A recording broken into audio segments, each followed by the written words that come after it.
There is a conversation happening inside every conversation you have ever had. Second exchange, running in parallel to the one you can hear, beneath the words, beneath the topic, beneath the stated purpose of the interaction. That carries more information about what is actually occurring between two people than the surface conversation ever will. Most people move through their entire lives without access to this second channel.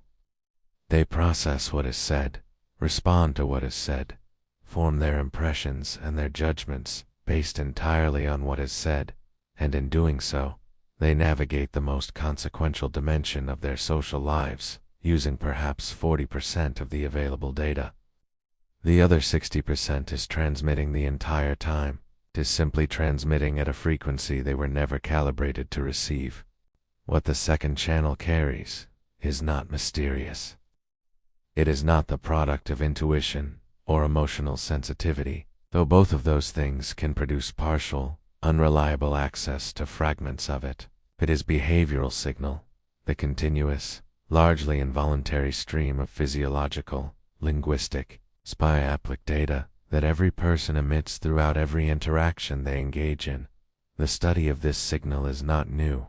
It has been the subject of rigorous scientific inquiry for decades, across disciplines ranging from clinical psychology to military intelligence, to interrogation science to negotiation theory. What is new, or rather, what remains persistently and conspicuously absent from mainstream cultural transmission, is the synthesis of those findings into a coherent, applicable framework that ordinary people can actually use. The knowledge exists. The framework exists. What has not existed, for most people, is access to it. And that absence is not accidental, which is a subject this channel will return to in its own time. The first thing that changes when you begin developing genuine behavioral literacy is your relationship to what people say. Not in the direction of distrust, that is the naive reading of this knowledge, and it produces a paranoid, exhausting, ultimately self-defeating relationship to social interaction. What changes is more precise than distrust. What changes is your understanding of the relationship between content and signal, and the degree to which content, in isolation, is an unreliable guide to what is actually occurring. Language is the most heavily managed output of the human communication system. It's the layer over which people exercise the most conscious control, the most deliberate curation, the most careful editing before transmission. It's everything beneath language, the timing, the prosody, the physiological state, the spatial behavior, the micro-expressive leakage around the eyes and mouth is considerably less managed, considerably less edited, and therefore considerably more revealing. When you learn to read beneath the content layer, you are not learning to distrust what people say. You are learning to calibrate it against a far richer and more reliable data set than the words alone provide. The specific signal that changes most visibly once you develop this literacy is what behavioral scientists call baseline deviation. The departure of a person's behavior from their own established norm. This is the foundational concept of behavioral profiling, and understanding it reframes every conversation you will ever have after this point. Every person carries a behavioral baseline, a default signature of how they move, speak, orient, and express themselves when they are in a neutral, low-stakes state. This baseline is not universal. It is individual. The baseline of one person may involve sustained, comfortable eye contact. The baseline of another may involve frequent gaze breaks that have nothing to do with deception or discomfort. The baseline of one person may involve expressive hand gesture. The baseline of another may involve almost complete stillness. The behavioral content of the baseline is less important than the fact of it, the stable, consistent pattern that defines this specific person in this specific context under normal conditions. Because once that baseline is established, every departure from it becomes information.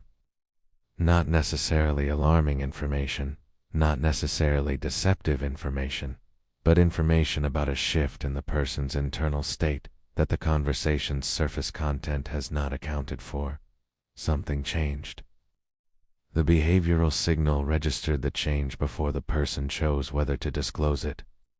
That gap between the internal shift and the managed response is where the second channel lives, and it is audible once you know how to listen.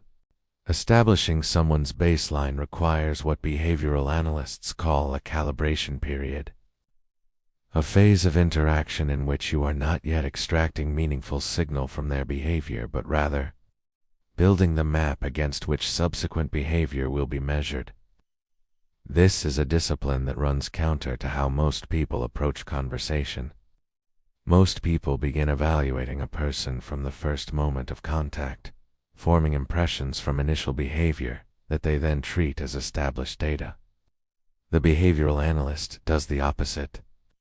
They observe initial behavior with suspension of interpretation, collecting it, mapping it, building the baseline model, and reserve evaluation for the point at which they have enough behavioral reference to distinguish signal from noise. In practical terms, this means that the first several minutes of any significant interaction should be spent not forming impressions, but establishing a behavioral map.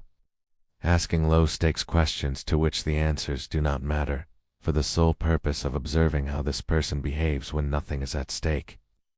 The behavior that emerges in that window is the baseline. Everything that departs from it thereafter is the signal. Among these specific behavioral channels that carry the most reliable and least manageable signal, vocal prosody deserves considerably more attention than it typically receives outside of professional behavioral analysis contexts. Prosody is the musical architecture of speech, the rhythm, pace, pitch, volume, and tonal variation that accompanies the words themselves. It is produced by a combination of respiratory function, laryngeal muscle tension, and autonomic nervous system activation, all of which respond to internal emotional states in ways that are partially, but never fully suppressible, through conscious management. A person under stress speaks differently than a person at rest, even when they are managing their word choice with precision. The breath becomes shallower, which shortens phrase length and increases pause frequency. The laryngeal muscles tighten under sympathetic nervous system activation, which raises the fundamental pitch of the voice in ways the speaker cannot entirely control. The pace of speech may accelerate as cognitive load increases, and the person's monitoring of their own output becomes less thorough. Or it may slow as the person applies more processing overhead to managing their presentation, producing a cadence that is slightly too deliberate, too even, too carefully metered to be the output of a naturally relaxed communication state.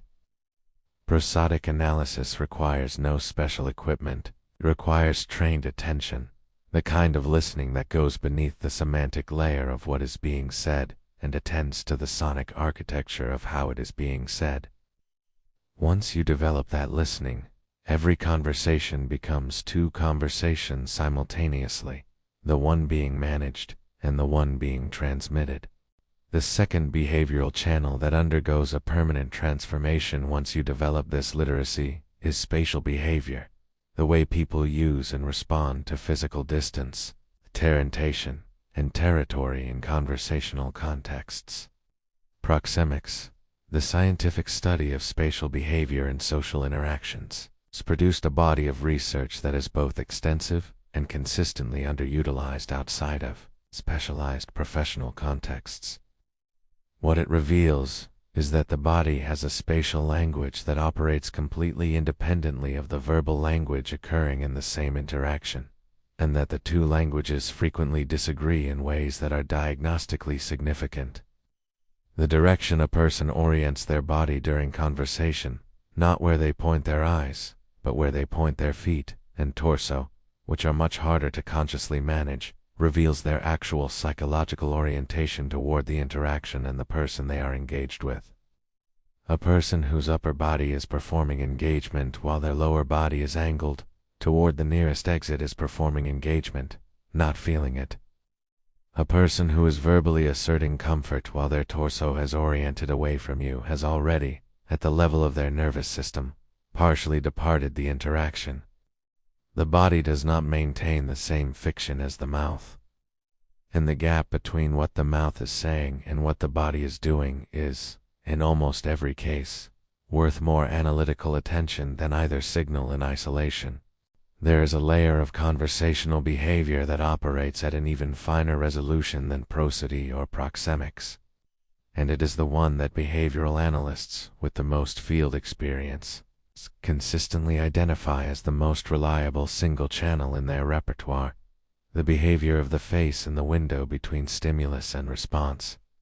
The human face has 43 distinct muscle groups capable of producing thousands of distinct expressions, the majority of which are produced involuntarily and last between 1/25th and 1/5 of a second before the person's social expression management system overlays them with the appropriate managed expression. These are micro-expressions, the fastest, least manageable, most honest outputs of the human emotional signaling system, and they appear in the precise moment that a stimulus lands before the person has had time to decide how they want to respond to it.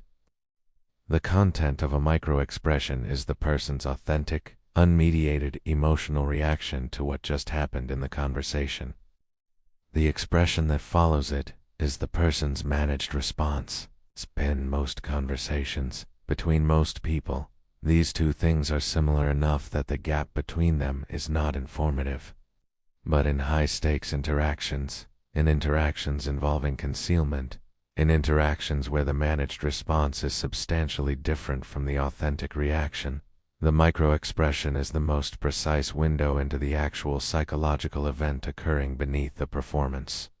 Training to perceive them requires slowing your attentional processing to a degree that most people never develop in ordinary social interaction, but it is a trainable skill, not a fixed capacity, and its development changes the informational density of every face-to-face intertext, and its development to see us to back simon and sebest to see us to west to may to end to may us to west to may us up sem to may had a mera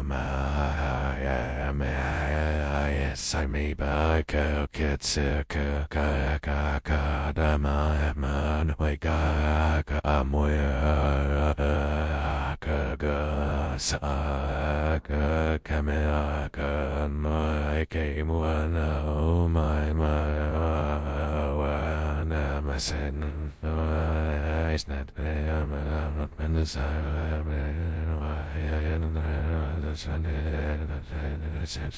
Understanding all of this produces a particular kind of cognitive shift that is difficult to describe to someone who has not experienced it, and immediately recognizable to anyone who has. Conversations stop being events you move through and begin being environments you read. The room has a different texture. The people in it are transmitting on frequencies you can now partially access. It's the gap between what is happening and what is being said. A gap you always felt but could never locate becomes visible. Not perfectly, not completely, not with the precision of years of dedicated practice that you may not yet have, but visibly, perceptibly. It's in a way that cannot be unseen once the framework is installed. This is what people who have undergone serious behavioral training consistently report as the most disorienting aspect of the early development period. Not the tactical advantage it produces, but the irreversibility of the perceptual shift. You cannot return to processing conversations at the content layer only. You cannot unhear the prosodic signal. You cannot unsee the spatial behavior. You cannot stop noticing the gap. The framework, once installed, runs continuously, not as an effort, not as a practice you switch on and off, but as a perceptual default.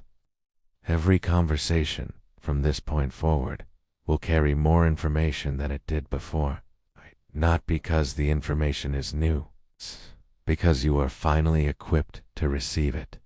The responsibility that accompanies this literacy is worth naming directly, because it is the thing that separates its tactical application from its transformative one. The behavioral signal that every person transmits is not a target. It is not raw material for exploitation. It is a more complete version of who they are than the managed presentation. They have the capacity to produce, and encountering it with precision places you in a position of informational asymmetry that carries real ethical weight. The operator who uses this knowledge purely as a lever, to extract, to manipulate, to gain advantage at the expense of the person being read, is using a surgical instrument as a weapon. They will be effective in the short term and corrosive over time, both in their relationships and in the precision of their own perception, which degrades when it is deployed without integrity. The practitioner who uses this knowledge to see more clearly, to understand more accurately, to respond more honestly to what is actually occurring rather than what is being performed, develops something rarer and more durable than tactical advantage. They develop genuine relational precision, the capacity to be in a room with another human being and know, with a degree of accuracy that most people never approach, what is actually happening. It's not what is being said. What is actually happening. It's that capacity, applied with integrity, changes not just how every conversation looks, but how every relationship feels from the inside, for both people in it. Once you know this, every conversation will look different. That statement was the entry point for this video.